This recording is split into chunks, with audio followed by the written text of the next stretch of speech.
السلام عليكم ورحمة الله. اليوم إن شاء الله في الفيديو باش نشوفوا كيفية عمل مونتاج للصورة، يعني إزالة أي شخص من صورة أو أي شيء من صورة عندك تحب تعمل لها رتوش فيها بعض يعني مكونات زايدة تحب تنحيهم. على كل حل موجود مع تطبيق رتوش، بصراحة تطبيق رائع. هاو نشوفوه مع بعضنا. أنا اخترت صورة معقدة شوي، يعني لاريير بلان بتاعها فيه برشا ألوان.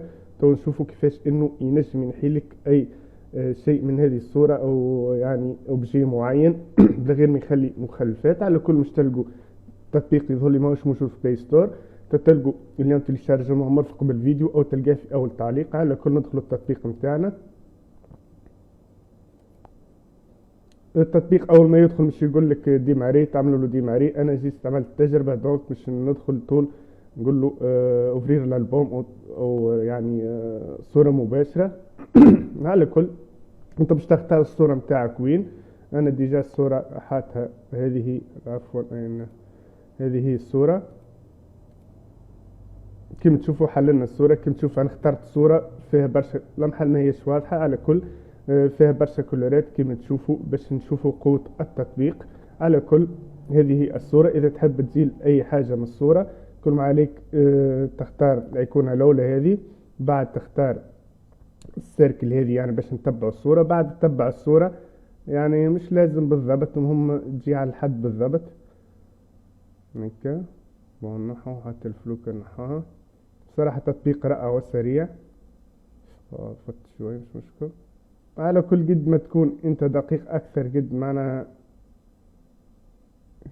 شوفوا